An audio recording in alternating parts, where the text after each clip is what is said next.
Hey everyone, and welcome to the Sunny Go One Piece podcast. On this episode, we're going to be diving into episodes 486 through 488, which will cover manga chapters 577 through 579. And in this trio of episodes, we get some of the most world-shaking events to take place in the world of One Piece. So, let's get right into it. And the synopsis: Ace and Whitebeard have passed, but the war isn't over yet, as Blackbeard's sudden appearance has left the entire war in utter chaos, as Akainu is hell-bent on pursuing and eliminating Luffy as well. However, a pair of very unexpected people will come forward to finally put an end to the bloodshed.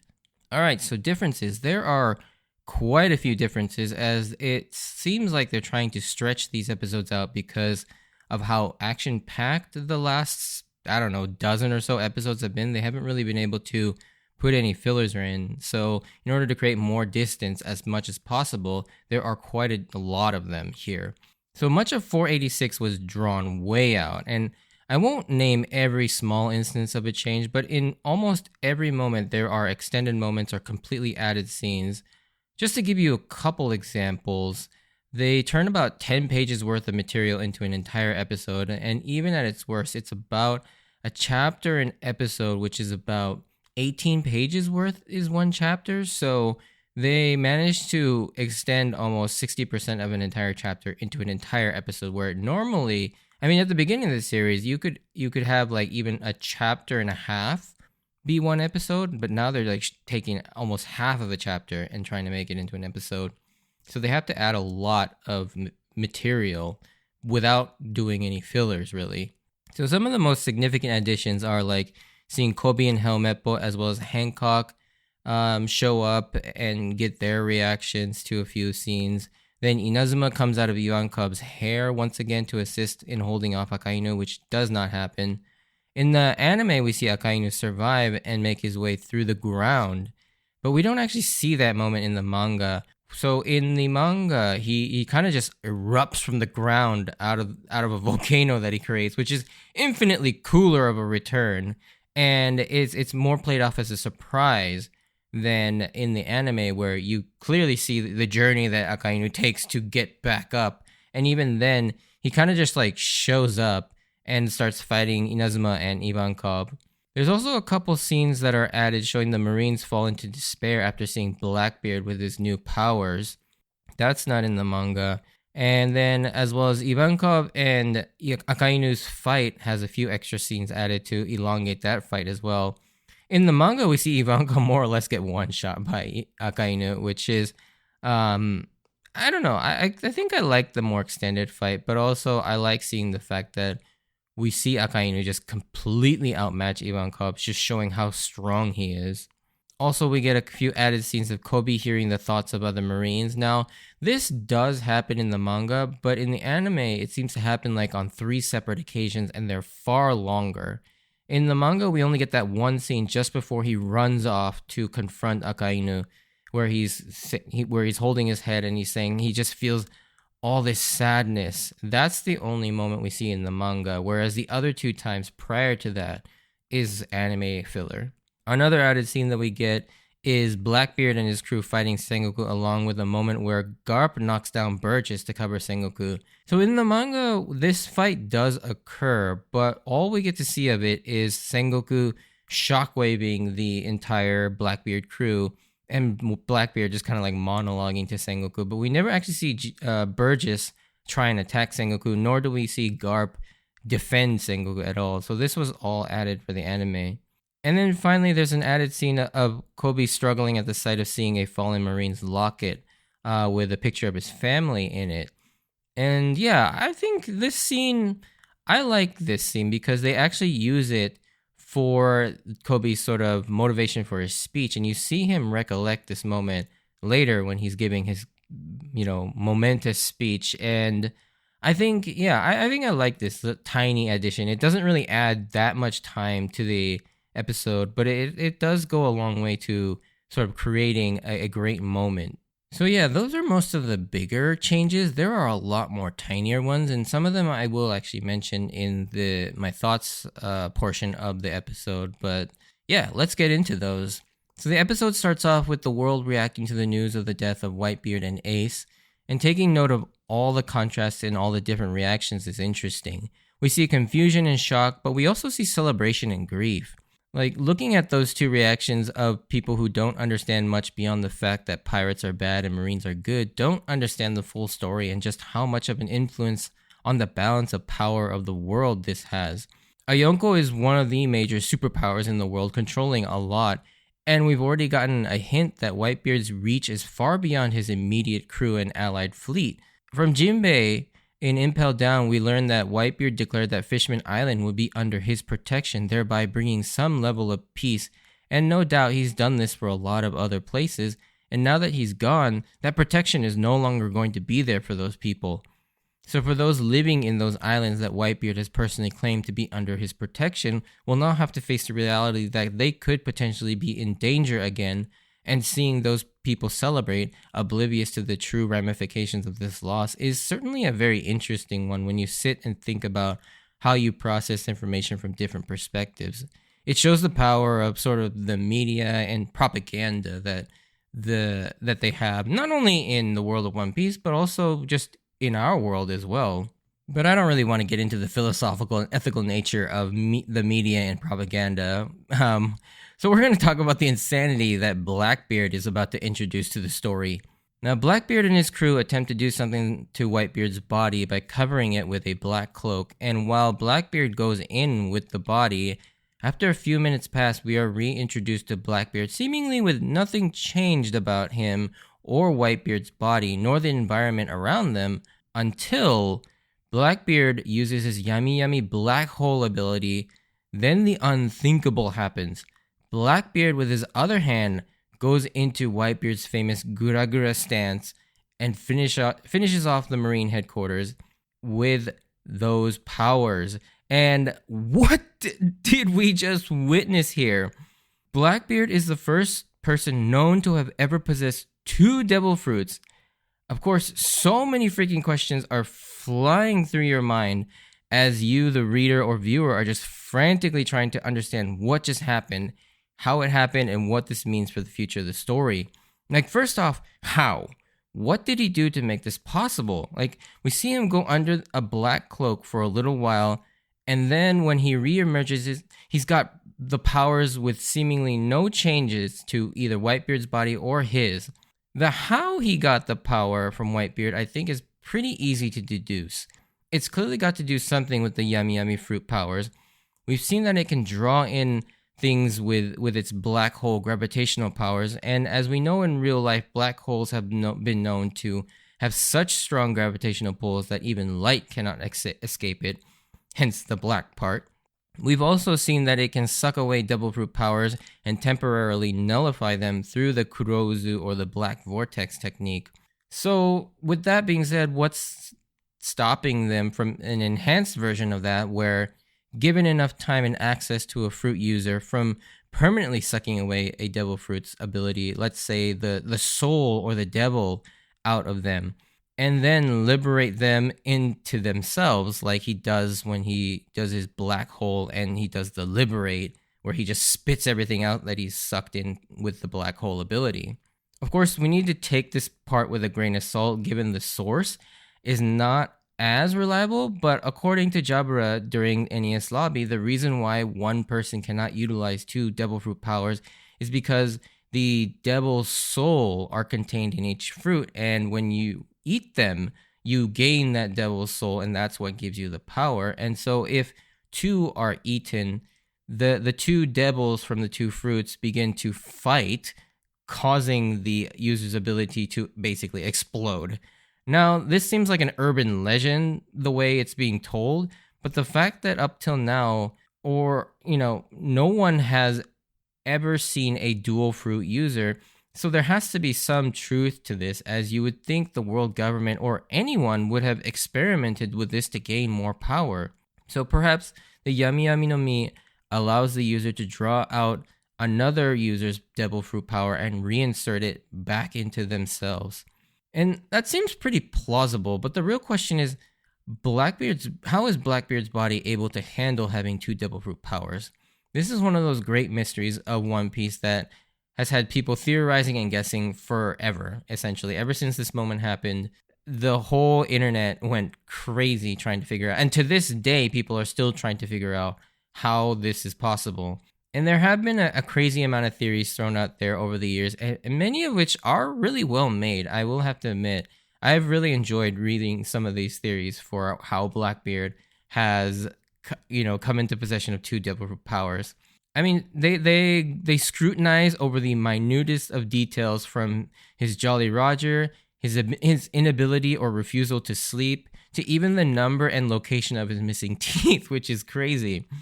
And this is why Blackbeard has become such an iconic character because, well, aside from his iconic laugh, but everything about him is just shrouded in mystery, and it's very enticing. It's a very enticing one at that.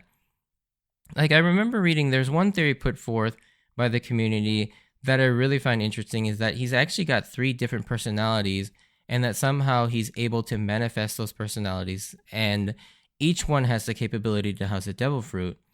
Now, me personally, using this as a base, for my own headcanon, I piggybacked off of this.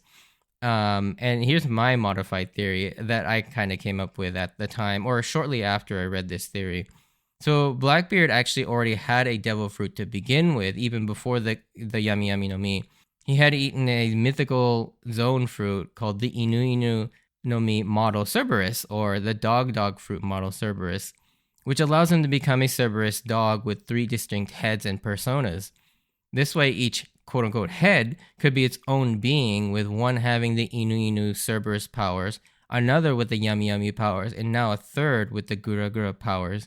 And the reason why he doesn't sleep is because he doesn't need to, because one of his head personas can always be awake at any one time while the other 2 sleep. And so, yeah, that's always been my own personal headcanon about why Blackbeard has been able to consume fruits. But yeah, there are plenty of other theories that talk about something similar to multiple personalities, like, his Jolly Roger hinting at the fact that he does have 3 somethings, because they have that 3 skulls, and everything about Blackbeard is almost in threes. Like, he has his later on he like fashions his beard in 3 little ponytail thingies, and yeah, it's all about threes with him. And I'm not sure how much I buy into the whole teeth thing, because if you look at Blackbeard, many people have pointed out distinctly his missing teeth are different from appearance to appearance, leading people to believe that the different teeth arrangements signify the different personalities. But I think this is a little ridiculous, but at the same time, Oda's attention to detail is such that I doubt he's so sloppy or lazy that he'd misdraw one of his major villain characters incorrectly almost every time. And so, yeah, it's a very interesting character and mystery that's yet to be figured out. There's also the idea that the Yami Yami no Mi may not even be a Logia type as described by Blackbeard, because it just doesn't behave like one at all. And this has led many people to suspect that it itself may be some sort of other fruit that was miscategorized with powers that are unbeknownst to us yet. Regardless of how he pulled this off, Blackbeard has just become the most fearsome and dangerous man in the world. He now has Whitebeard's, the previous strongest man in the world's power, plus the power of the Yami Yami no Mi. But instead of being in the hands of a compassionate and benevolent man, it's now in the hands of a ruthless and unhinged man, which is a terrifying prospect, especially one that is being set up as Luffy's polar opposite, but with the same amount of fervent determination to achieve their dreams. Like, Blackbeard is the epitome of playing the long game, and his plan is finally starting to take shape after setting all of this in motion, predating even his decision to go after Ace and his murder of Thatch, all the way to his childhood when he first glommed onto Whitebeard's crew, kind of lurking in his shadow. However, Sengoku is still able to hold off the entirety of the Blackbeard crew with his Daibutsu shockwave, showing just how strong the Fleet Admiral still is. But this is unfortunately all we really get to see from Sengoku from here on out. Sengoku will still have a role in the story, but so far, not as a combatant, and so we really won't ever get to see him truly use his model Daibutsu powers beyond this, sadly. Now, even though our attention has been taken away from the war, it returns as Akainu erupts in anger to continue pursuing Luffy and Jinbe. like I said, that in the differences section, Akainu's reemergence is far more epic in the manga as he just erupts from the ground like a volcano and chases after the pair. Jinbei, to his credit, absolutely deserves a ton of it for just how much he is willing to sacrifice for Luffy as he takes on Akainu with no chance at winning while also taking a colossal hit from him. And Luffy does get hit as well, but he definitely takes the brunt of the damage as his back is just completely pierced through. And then this like pillar of fire comes out the other end. And so he's got a big ass hole in his chest as well, kind of like Ace, but luckily Jinbei is far tougher and bigger. But yeah, even after sustaining that similar wound to Ace, he's still fighting to protect Luffy with all his strength. And if this doesn't endear you to Jinbei by now, I don't know what will. But then, quite possibly, the last thing I expected happens, which is ironic considering how many times this has happened in this one arc. But the MVP of the war, Crocodile, comes out of nowhere to slash Akainu in half with a blade of sand to save the day and get Luffy and Jinbei to safety. Like, this dude is seriously unafraid of everyone. He's taken on multiple admirals, multiple Shibukai, and Whitebeard himself. And he has come in for the save on two massive occasions, one on Luffy and one on Ace. And yeah, you just kind of like in awe of Crocodile during the entirety of Marineford. Like at this point, Crocodile almost seems like a good guy, even though he's still parading around talking like he's only doing this for his selfish reasons and not wanting the Marines to have their way. Which I do think that reasoning is genuine, but I think he also does genuinely want to save Luffy for some reason. What that reason is, I don't know. But of course, this does not absolve Crocodile of his terrible crimes, because he's done some seriously terrible things. But between his appearance in Miss Golden Week's cover story and his time in these last two arcs, you can definitely see a change in this character. And to me, it almost seems like now that he's got his ambition back a little bit, he feels like he kind of owes Luffy for putting him in his place and showing him what it means to dream big again. At least that's the sense I always got. Like he had gotten beaten down so badly by Whitebeard in his pursuit of his original dreams of becoming the Pirate King, and how those were dashed. But now, while it still doesn't seem like he wants to go after the One Piece, he seems to have a fresh new outlook on what he wants in life, and whether it's sincerely or begrudgingly, I think he feels he owes that to Luffy. Crocodile is fascinating, particularly the line, "If you want to protect something, do it right."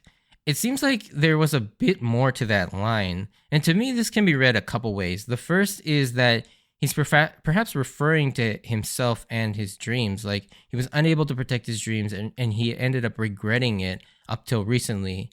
And this is far more likely in my eyes, is that these little breadcrumbs we've been getting about Crocodile, like this scene in the cover story or the secret that Ivankov knows, along with his hatred for Whitebeard, and now this line, it seems to be hinting at a story about his earlier days as a pirate, and he perhaps lost someone close to him, maybe in a fight with Whitebeard, which is perhaps why he hates Whitebeard so much. Maybe it was a crewmate or a friend or maybe even a family member. That would certainly kind of align with his comments to Luffy during Arabasta, where you should only use people, and how he questioned why anyone would fight so hard for someone when he was referring to Luffy fighting for Vivi so hard. In that same way, his story is actually very similar to Moria. Instead of being beaten down by Kaido and having his dreams dashed, it was actually Whitebeard. And yeah, you get the sense that he was angry that Luffy would go to so much trouble to fight for Vivi when he himself failed to protect someone and fight for them. And I think there was that sort of bitterness when he was fighting Luffy on Arabasta. It really puts into perspective sort of the condescending trash talk he doled out to Luffy during their encounters in Arabasta about how Luffy is this naive rookie pirate that doesn't know about the world and that there are plenty of pirates waiting to beat him down. And he was always kind of talking from a place of arrogance, it seemed. But now, looking at it, it seems like it was coming from a place of experience, because he was once that wide-eyed rookie pirate too, but then was beaten down by the Grand Line's New World pirates. What I've found even more interesting over the years is when you zoom out from the story a bit, Oda isn't that overt or explicit about it, but the introduction of Moria and the reemergence of Crocodile and expanding on their past It gives us two examples of a cautionary tale of what happens when the world beats you down and your dreams are destroyed. Crocodile and Moria and Krieg, to a lesser extent, are all cautionary tales of what could happen to someone who experiences failure on that level. And then this is then put in contrast with what Luffy is going through right now, taking one failure after another for quite some time now, with losing his crew, failing to save his brother, and it will go on to highlight just how amazing Luffy is when we see him recover and how he pushes forward from these colossal losses.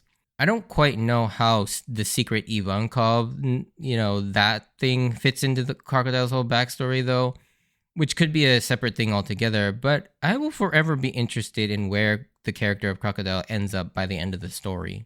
And speaking of former villains that Luffy beat some sense into, Crocodile blasts Luffy and Jinbei into the air to get them away, and he's inadvertently caught by Buggy. And yet again, this is misconstrued by his loyal followers that this was all intentional to save his comrade in arms, Luffy. And I think one of my favorite lines that they added in the anime script was as Akainu's magma fist is closing in on them from off screen, Buggy is like starting to sweat profusely. And he offhandedly comments, I don't know why, but it's getting really hot for some reason. Then he looks over and sees this meteor-sized fist of lava hurtling right at him. And that line is genius. Like, I love that they added that in there because that's not in the manga. Just when things are getting insane with Akainu taking on the whole of the Whitebeard pirates and Sengoku taking on the Blackbeard pirates, Buggy has no idea where to even take the injured Jinbei and Luffy. But then probably the second most unexpected thing happened. And mind you, this is an arc full of things I never saw coming at all. I mean, it's just one thing after another. But a submarine pops up out of the water, and it's the Polar Tang, with someone demanding to bring Luffy to it, and it's Trafalgar Law. And this was so random. Like, why is Law even here? This was so out of left field that for a long time, I and most people had no idea why Law was even here and why he wanted to save Luffy. He even states that they'll eventually be enemies, but he doesn't want to see him end here. And we last saw Law back on Sabaody, leaving there after witnessing the feed cut off from Marineford, but we just assumed that he just left to continue his journey. But he was in fact heading to Marineford. Here we also get confirmation that he is in fact an actual doctor, which you probably could have guessed based on his epithet, the Surgeon of Death, and his devil fruit being the op fruit. Like, at the time though, this was so random, and for me it remained a relative mystery as to why he saves Luffy, and even to this day many fans are still confused by this even with all the information we have. For now, he gives a simple excuse of something to the effect that it would be a waste to let a rival this interesting die here. And this could also be yet another effect of Luffy's ungodly power of drawing people to him, like Mihawk mentioned. Between witnessing him beat down a celestial dragon on Sabaody and him going to this length to save his brother might have swayed Law in his opinion of Luffy.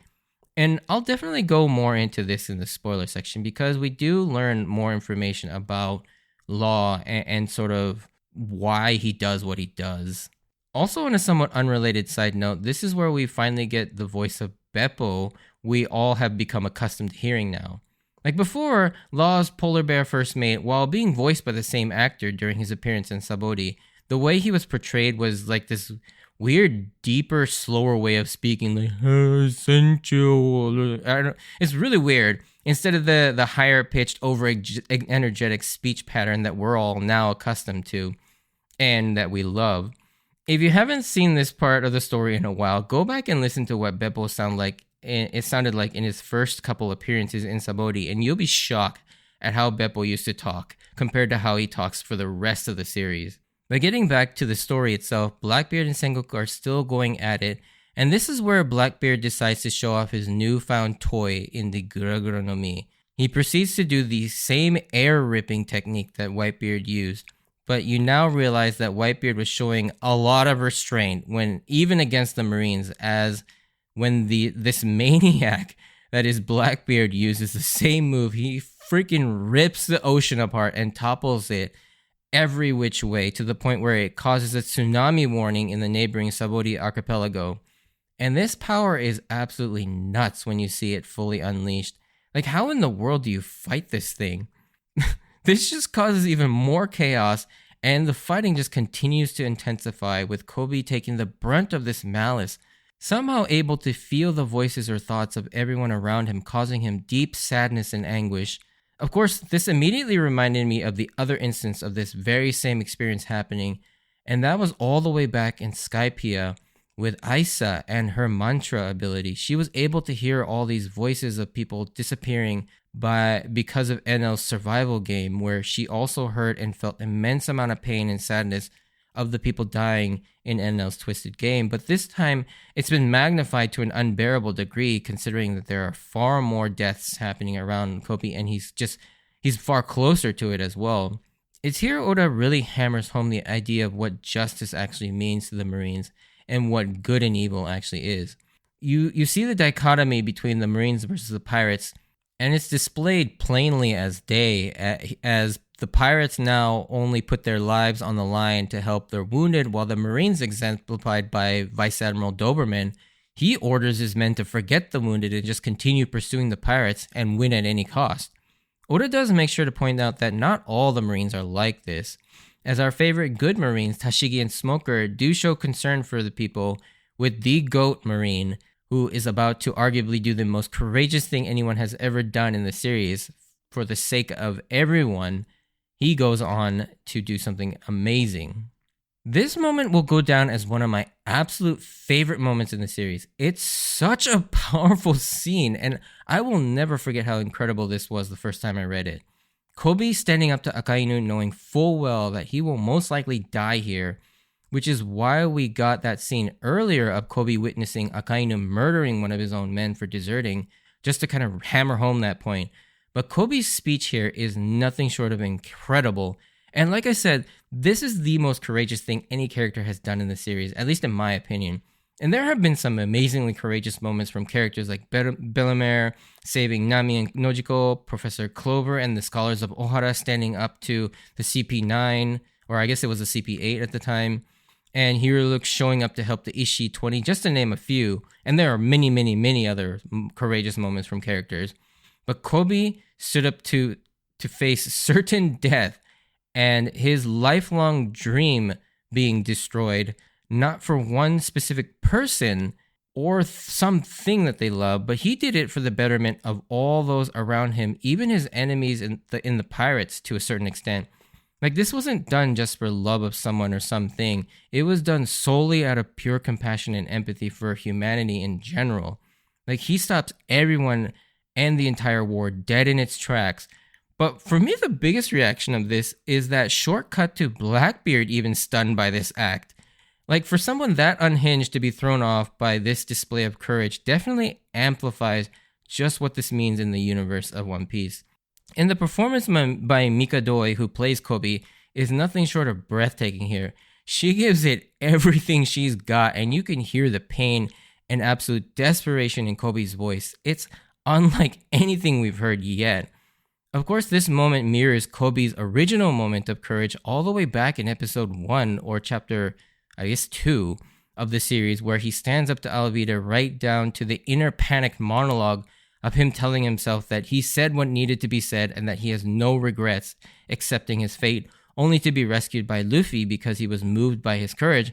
Only this time, he would be saved by the most unexpected twist in the entire arc. And you know how I said Law showing up was probably the second most unexpected and shocking twist? Well, this is the first and tops the most unexpected twist, because I was floored when I first read this. And if you go watch any YouTube reaction video of this moment, pretty much everyone is the same, because it is none other than the mother freaking Shanks that comes in for the last minute save on Kobe this time. Like, holy shit, Shanks has finally made a reappearance, and what a reappearance it is. We don't get to see much of Shanks here in this episode, but we do get to see Beckman right there to stop Kizaru from attacking Luffy, which is interesting that Kizaru is actually mildly concerned with Beckman pointing a gun at him, but it kind of shows you just how much of a threat Shanks' entire crew really is. But we'll talk more about Shanks in the next podcast, because the episode ends with Shanks declaring that he's here to put an end to the war. And oh my god, what an insane introduction. And I want to get more into this, but obviously we're going to save that to the next podcast. But I just want to end this episode with the fact that Kobe is one of the best characters and one of my all-time favorites, as you all probably are tired of me saying over and over. But this moment probably, while he may still not be one of your favorite characters yet, he has to have elevated himself in your opinion after this moment, because I don't see how you could look at Kobe and not like him after this. And yeah, I can't wait to talk about the aftermath of this particular episode in the next podcast. But if you did enjoy this, send me a like or comment. And if you want to join me on this journey of rewatching One Piece, please consider subscribing. Check out my Instagram and Twitter account at SunnyGo Podcast for updates on when I post new episodes. And as always, I wanted to thank you for taking the time out to listen to my podcast. Yeah, there will be a spoiler section to talk about Law. But if you're not interested in that, stay safe out there, and I hope to see you on the next episode. Bye.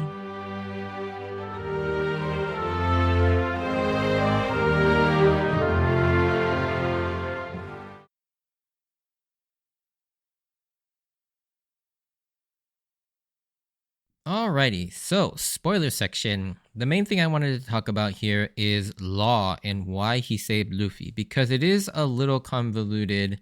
I guess not convoluted, but more so confusing, because it takes a lot of different pieces of information that's been basically sprinkled throughout the remainder of the story. And I'm talking about all the way through the entire story. And these are really smaller moments to larger moments. So I think first off, the big thing, the reason that Law gives in Punk Hazard when we reunite with him and he decides to form an alliance with Luffy, Luffy basically thanks him for saving him at Marineford, and Law basically just says, "Don't worry about it, I did it on a whim." And obviously this is just Law being, Law, his cool, detached self. He didn't want to make it a big deal or make it seem sentimental or anything.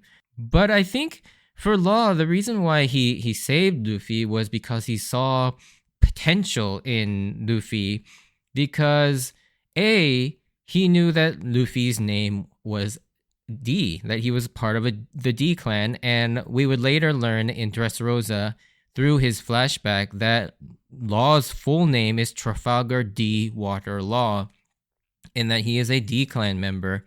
And so I think there is that kinship between him and the D, but also, if you remember in Sabaody, Law witnessed Luffy beat down a celestial dragon, and Law definitely does not hold a very fond liking to the celestial dragons, as Doflamingo was definitely not someone that he really liked, and the whole celestial dragon population is probably not something that's that he's very fond of.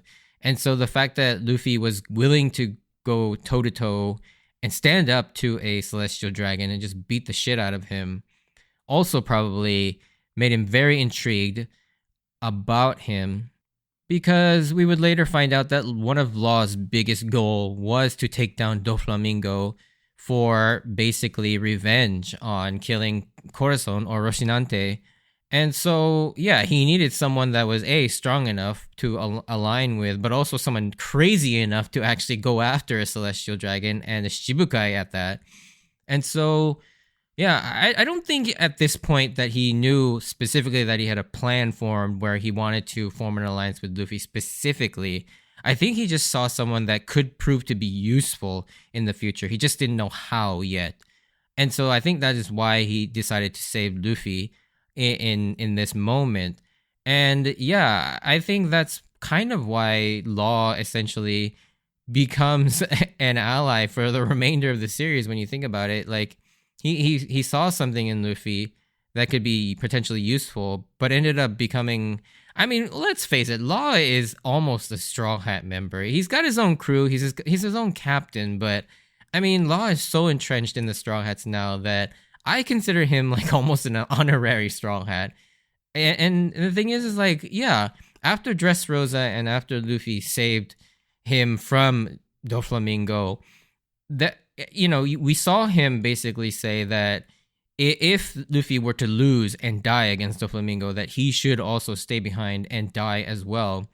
It's showing the fact that, yeah, he is fully committed to Luffy at this point. even though he's still kind of like resistant to the sentimentality of being friends with Luffy.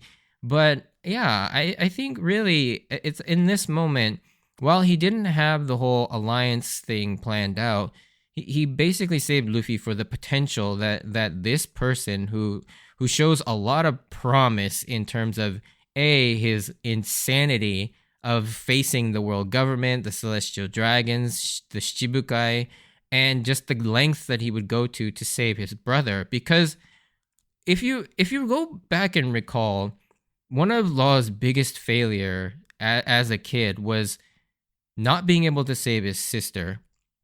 But then he also wasn't able to save Roshinante, who was also the younger brother of Doflamingo.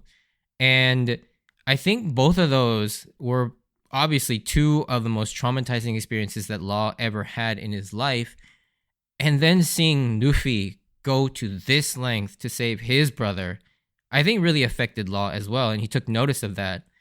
And all these little things combined together, I think, is what basically made Law move and save Luffy at this point. He felt that he had to save Luffy, I think, because of all these different factors. And yeah, his hunch turned out to be correct. And obviously the rest is history, and Law would go on to become one of the most popular characters, even one of the only non-Straw Hat members to crack the top 3 in the character polls, in the Shonen Jump character polls, which is insane. He actually dethroned Sanji as one of the top 3 in the character polls, which is mind-boggling to me. And particularly in Japan, he's incredibly popular because of the fact that, yeah, the whole sibling relationship in Japan is far more important than it is here in the West. And so that is something that it's taken very seriously, in the sense that you have like a duty and an honor to, as the older sibling, to protect your family and your younger siblings. And so it's a really like emotional storytelling when you see Law and his sort of story with his backstory, which is by far one of the most tragic backstories, and one of the best written ones, to be honest. Up until I thought it was the number 1 up until we just recently saw the Egghead Island Kuma backstory. And so, yeah, all these things combined is basically, I believe, why Law saved Luffy. But anyways, that's all I wanted to kind of talk about here in the spoiler section. But I thank you for listening, and I will see you on the next episode. See ya!